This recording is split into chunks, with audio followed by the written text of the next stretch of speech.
Dr. Quan stepped carefully through the broken concrete and twisted metal that covered Earth's surface. His breathing mask fogged with each exhale as he followed the energy readings deeper into what had once been a great city. The Valian Archaeological team had been studying dead worlds for decades, but this planet felt different. Something was still alive down here. "The readings are getting stronger," called Dr. Yan from behind him, her scanner beeping faster as they descended through a crack in the ground. "Whatever is down there, it's using massive amounts of power." The tunnel opened into a vast underground chamber that stretched beyond their lights. Quan stopped walking and stared. Rows of gleaming metal pods filled the space like a mechanical forest, each one the size of a small room. Soft blue lights pulsed along their surfaces in a steady rhythm that reminded him of a heartbeat. "By the void," Yan whispered. "There are thousands of them." Quan approached the nearest pod and wiped away a thin layer of dust from its transparent front panel. Inside lay a human woman, her face peaceful in sleep. Her chest rose and fell so slowly he had to watch for several seconds to see the movement. The pod's display showed vital signs that were barely above death, but steady. "How long have they been here?" Yan asked, moving from pod to pod. Each one contained another sleeping human. Men, women, even children, all preserved in perfect condition. Quan checked his scanner and felt his blood run cold. The power signatures suggest these systems have been running for over 200 years. He looked up at the endless rows of pods disappearing into the darkness. Maybe longer. They walked deeper into the facility, their footsteps echoing in the silence. The pods were organized in sections with pathways between them wide enough for maintenance vehicles. Everything was clean and functional, as if the facility had been tended by invisible hands. "Look at this," Yan called from ahead. She stood before a massive wall covered in symbols and displays. "It looks like some kind of control center." The central console was different from the others they had seen. Larger, more complex, with screens that showed scrolling data in languages neither of them could read. But the symbols were clearly human, and some of the displays showed maps of the solar system with moving dots that could only be ships. "They know we're here," Quan said, his voice tight with worry. "Whatever this system is, it's been watching everything that happens above ground." Yan leaned closer to examine a particular display. "These readings, they're showing our ships in orbit, and the mining stations on the asteroids, even the colonies, on Mars and Europa." She looked up at Quan with wide eyes. "This system has been recording everything we've done to their solar system." A new sound filled the chamber, a low humming that seemed to come from everywhere at once. The blue lights on the pods began pulsing faster, and several displays on the control wall flickered to life. "We need to leave," Quan said, backing away from the console. "We shouldn't be here." But Yan was already reaching toward one of the newly activated displays. "Wait, I think I can access their data files. We could learn so much about human technology." And her finger touched the screen. The reaction was immediate and terrifying. Alarms began wailing throughout the facility, and the humming sound became a roar. Every display on the control wall blazed with activity, showing system after system coming online. Deep in the facility's heart, machines that had waited centuries for this moment began to wake. "What did you do?" Quan shouted over the noise. "I don't know." Yan tried to pull her hand away from the display, but it seemed stuck to the surface. Energy flowed from the console into her body, and her eyes began to glow with the same blue light as the pods. Then, as suddenly as it had begun, everything went quiet. The displays continued showing their data, but the alarms had stopped. In the IDE silence, they could hear a new sound, the soft hiss of opening pods. Somewhere in the darkness, the first humans were beginning to wake. A message appeared on the central display in simple galactic standard. "Signal transmitted. Awakening protocol initiated. Humanity endures." Quan grabbed Yan's arm and pulled her toward the exit. She followed without resistance, her eyes still glowing faintly. "The signal," she whispered. "It's going everywhere. Every inhabited system in the galaxy will know within days." They ran through the tunnels and climbed back to the surface, where their shuttle waited. As they lifted off, Quan looked back at the scarred planet below. In the distance, he could see new lights beginning to shine through cracks in the ground. After 2 centuries of sleep, humanity was waking up. "What have we done?" he asked. Jan, her eyes slowly returning to normal, looked at him with an expression of growing horror. "We woke them up, and now they know we're here." The signal raced, outward from Earth at faster than light speed, carrying its simple message to every corner of known space. The galaxy had thought humanity was extinct. They had divided up the human solar system like scavengers picking over bones. They were about to learn how wrong they had been. The signal reached the Hegemony Council Station 3 days after Dr. Yan touched the human console. Chancellor Dex of the Krex Empire stood before the massive tactical display, his scaled hands clenched into fists as he stared at the message that had appeared on every screen in known space. "Humanity endures, we sleep, but we remember." "How is this possible?" Dex growled at his intelligence officers. "We confirmed their extinction 300 years ago. Their planet was dying. We watched their cities fall." Commander Knox stepped forward, his report tablet trembling in his claws. "Sir, the archaeological team found extensive underground facilities. Billions of humans in some kind of sleeping state. The signal came from deep beneath their planet's surface." Around the council chamber, representatives from dozens of alien species whispered among themselves. The hegemony had built their power on the ruins of human space. Mars belonged to the Kalari now. Europa's ice mines fed the Vrex colonies. The asteroid belt provided metals for 100 different worlds. "What are our options?" asked Ambassador Zill of the Vrex Collective. Dex turned to his military advisors. "How long would it take to sterilize their planet?" "With our full battle fleet?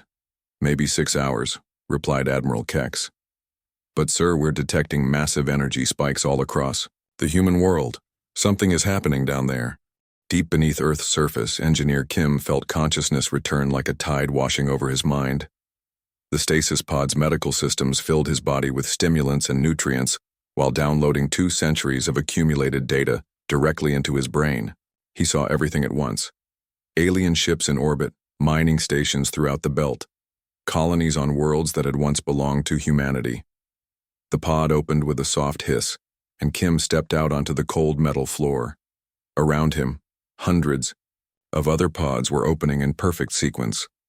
These were the emergency awakening protocols, designed to revive key personnel when the automated systems detected a critical threat. Military Commander Park emerged from her pod just as Kim was, pulling on his uniform.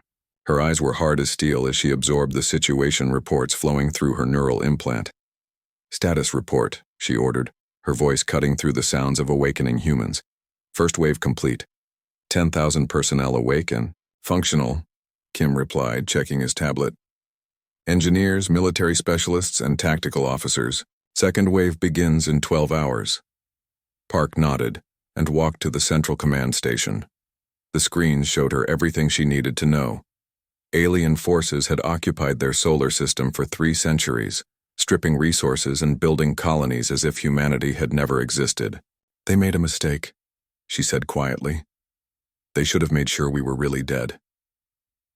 The awakening chambers were only part of a vast network that stretched across the planet.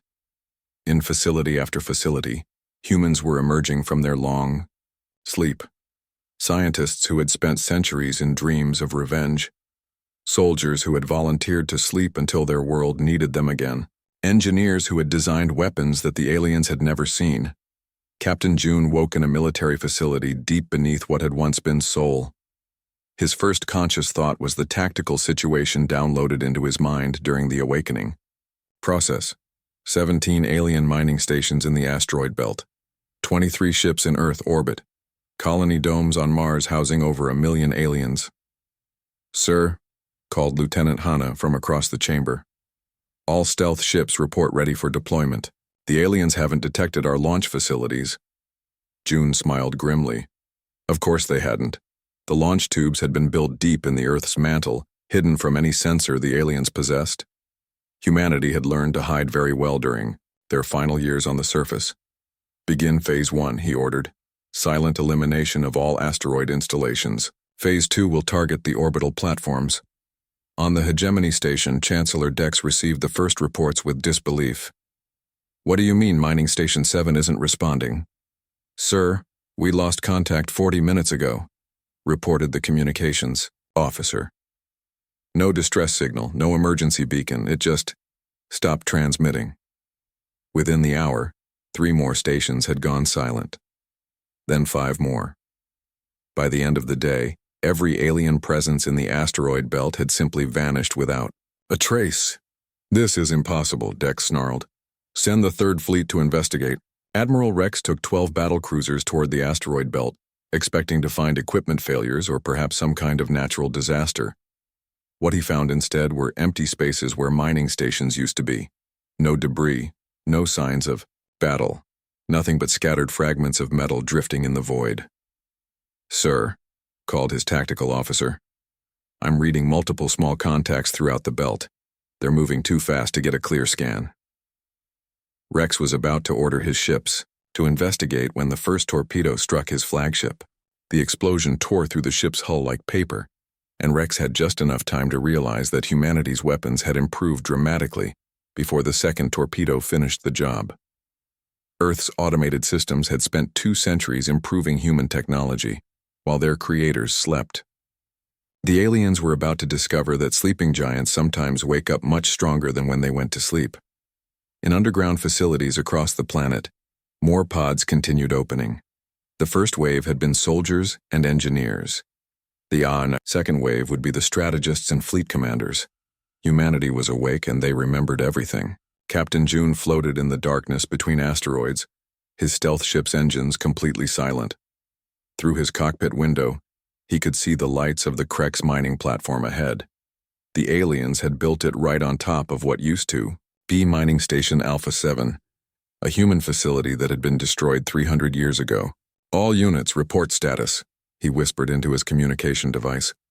Shadow 2 ready?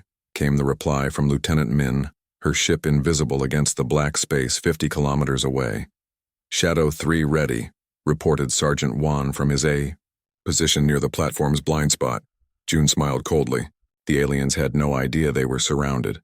For 3 centuries they had lived safely in human space, taking whatever they wanted. They had grown lazy and careless. Remember, we want complete destruction. No survivors, no evidence. Make it look like an accident, June ordered.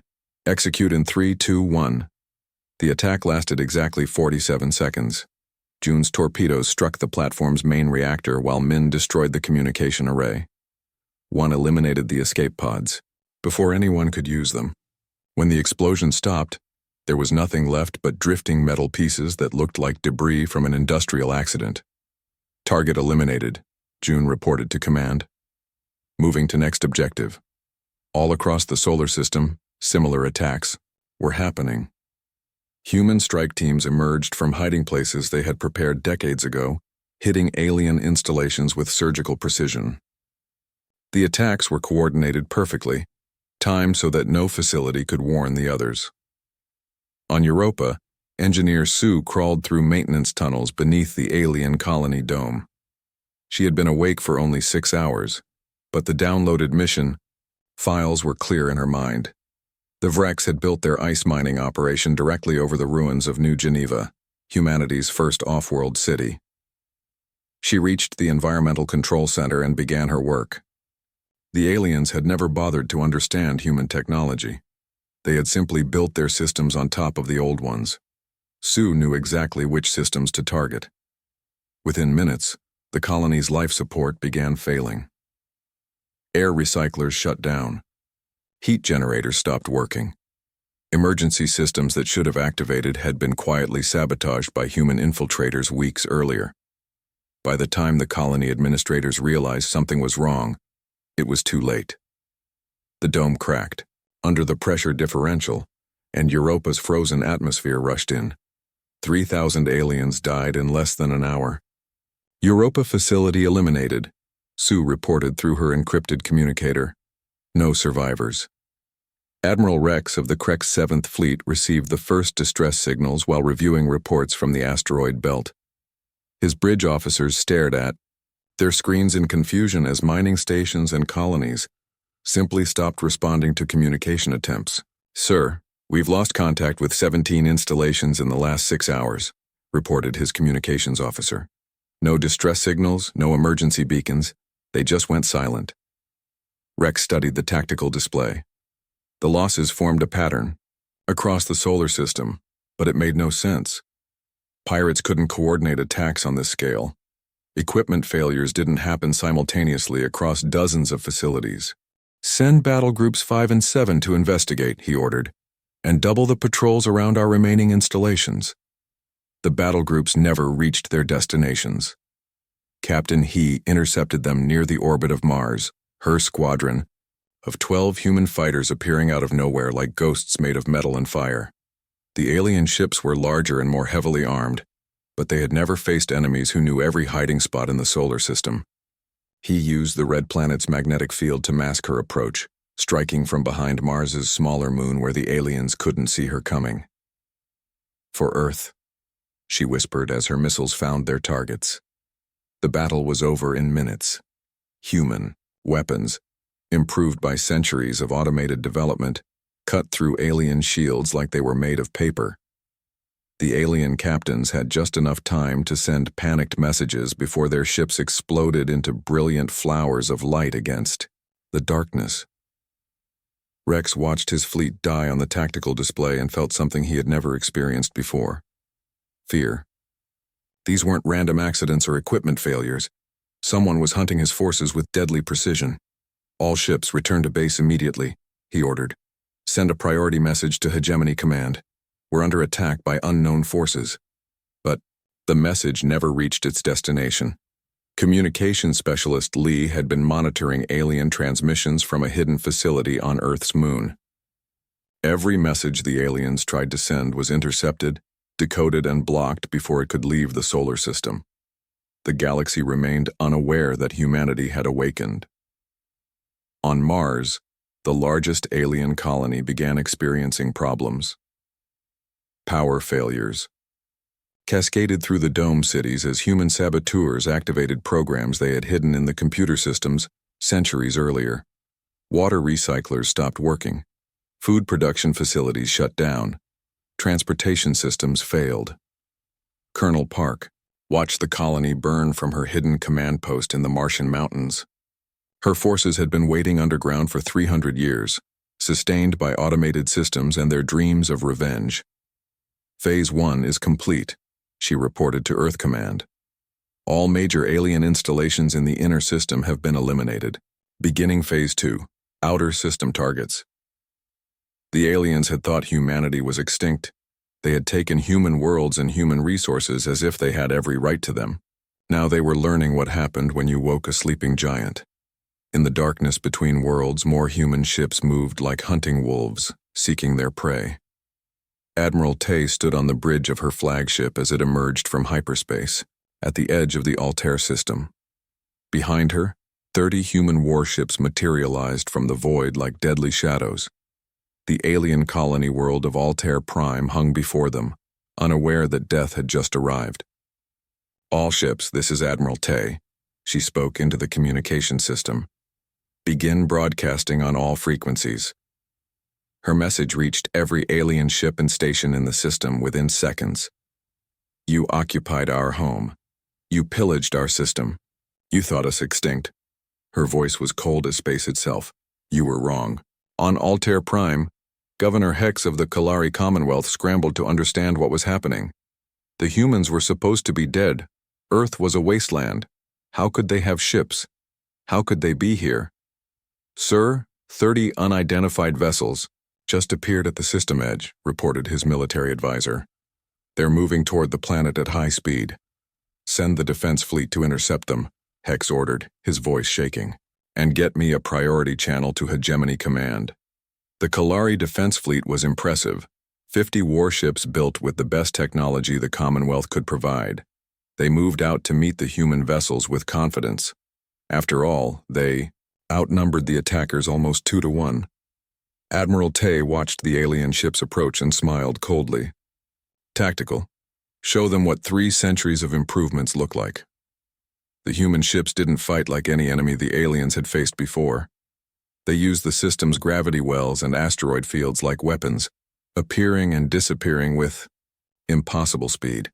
Their missiles struck from angles that should have been impossible, guided by computers that could calculate trajectories through hyperspace. Captain Yule led his squadron in a diving attack through the planet's ring system, using the ice chunks as cover. His ships were smaller than the alien vessels, but they moved like living things, dodging between obstacles too quickly for the enemy targeting systems to track. Shadow Squadron, execute Pattern 7, he ordered. The human ships split apart and attacked from 6 different directions at once. The alien formation tried to respond, but they were fighting an enemy that had spent centuries planning for this moment. Every move they made had been anticipated, every response calculated and countered. One by one, the alien ships died. Their hulls cracked under the impact of weapons they had never seen before. Their shields collapsed under energy beams that cut through them like hot knives through ice. Within an hour, the entire defense fleet was nothing but debris floating in space. Governor Hex watched his ships die and felt his world crumble around him. "Surrender," he whispered. "Signal our surrender." But Admiral Tay was not interested in surrender. "All ships, begin orbital bombardment. Target all military installations, government buildings, and industrial facilities." The planet's surface lit up like a festival of fire as human weapons struck their targets. Military bases vanished in explosions that could be seen from orbit. The governor's palace became a crater filled with molten rock. Industrial complexes that had processed stolen human resources for 3 centuries burned like dying stars. "Please," Hex begged over the communication channel. "We have civilians down here. Families, children." Tay's voice came back without emotion. "Did you think about our families when you took our worlds? Did you consider our children when you built your cities on their graves?" The bombardment continued for 6 hours. When it stopped, Altair Prime was a burning ruin. Nothing moved on its surface except smoke and fire. Similar scenes played out across a dozen star systems as human hunter-killer fleets emerged from hyperspace like avenging angels. The Vrex colony at Wolf 359 died under the guns of Captain Jin's battle group. The Kalari research station at Proxima Centauri simply vanished when Commander Bin's stealth ships attacked. News of the attack spread through the galaxy like wildfire, carried by the few alien ships that managed to escape the human assault. Species that had ruled space for millennia suddenly found themselves looking over their shoulders, wondering when the humans would come for them. On the hegemony station, Chancellor Dex stared at the tactical display showing red zones where human fleets had been detected. Each red zone marked another dead colony, another destroyed fleet. "How many ships do they have?" he demanded. "Unknown, sir," replied Intelligence Commander Knox. "They appear and disappear without warning. Our survivors report vessels unlike anything in our databases. And their capabilities? Far beyond what we expected. They're using weapons technology we don't understand, tactics we've never seen. They fight like they know exactly where we'll be before we do." Dex felt something cold settle in his stomach. The hegemony had built their empire on the assumption that no single species could challenge their combined might. But humanity wasn't fighting like a single species. They were fighting like something that had been preparing for war for 300 years. "Sir?" called the communications officer. "We're receiving a message from the human fleet that just appeared at Vega." The message was simple and terrifying. "We are coming for all of you. Every world you stole, every resource you took, every life you ended. The bill is due, and we are here to collect." The hunt had begun, and humanity would not stop until every debt was paid in blood. Ambassador Lee walked into the Galactic Council chamber 6 months after the first human had awakened from stasis. The massive hall fell silent as she entered. Her simple black uniform a stark contrast to the elaborate robes and ceremonial armor worn by the alien delegates. Behind her, holographic displays showed the new reality that every species in the galaxy had come to fear. Red zones marked human-controlled space, expanding outward from Earth like a growing infection. Where once there had been hundreds of alien, colonies, and mining stations. Now there was only empty space and drifting debris.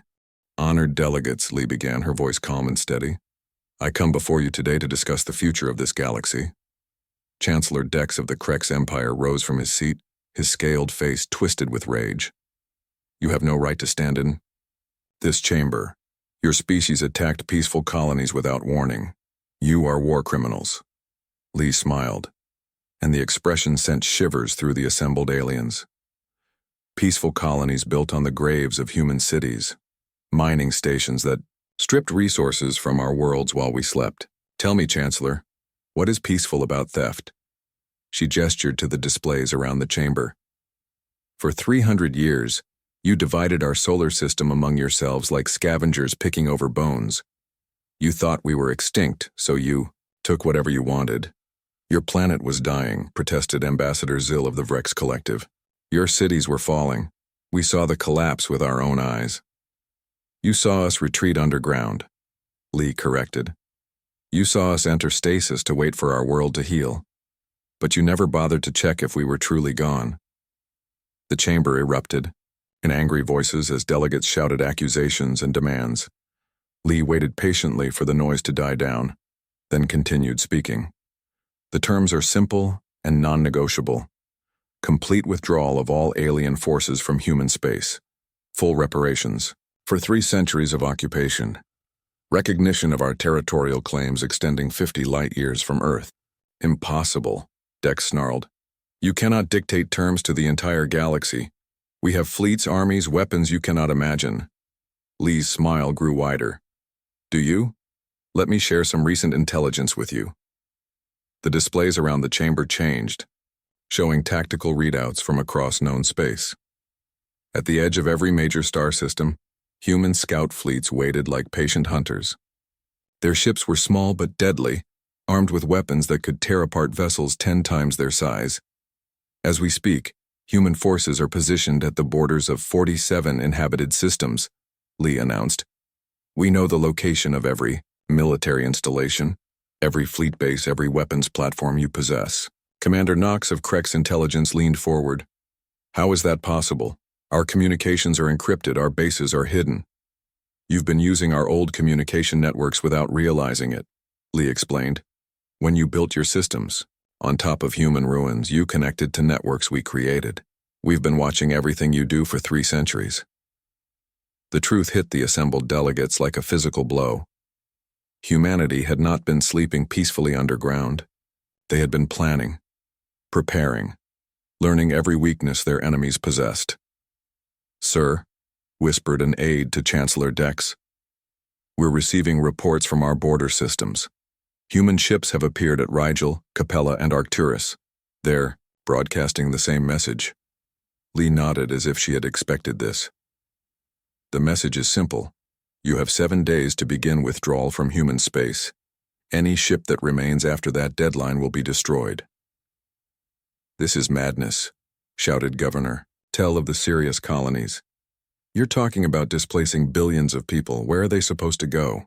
The same place humans would have gone if you had found us awake, Lee replied coldly. Nowhere. But even as she spoke the harsh words, Lee knew that humanity had learned something important during their long sleep. They had learned patience. They had learned to plan. Most importantly, they had learned that sometimes mercy was more powerful than revenge. However, she continued, we are not the monsters you have become. Civilian populations will be given time to evacuate. Non-military personnel will be allowed to leave with their personal possessions. Relief flickered across some of the alien faces, but Dex was not satisfied. And if we refuse? If we fight? Lee gestured to the tactical display showing human fleets, positioned throughout the galaxy. Then you will discover what 3 centuries of preparation can accomplish. Your choice, Chancellor. As if summoned by her words, reports began flooding into the chamber. Human ships had appeared in dozens of systems simultaneously, their appearance timed to the exact moment of Lee's speech. The message was clear. Humanity was not making requests. They were stating facts. You have 7 days, Lee repeated, then turned and walked toward the exit. Wait, called Ambassador Mex of the Tau Ceti Republic. What happens after the withdrawal? What are your long-term intentions? Lee paused at the chamber doors. We intend to reclaim what was stolen from us. We intend to ensure that no species ever again makes the mistake of thinking humanity is weak because we choose peace. She looked back at the assembled delegates one final time. The galaxy has lived in comfort while Earth healed. Now the sleeping giant is awake, and the age of taking whatever you want from human space is over. The doors closed behind her, leaving the Galactic Council to contemplate their new reality. Humanity had returned to the galaxy, and nothing would ever be the same.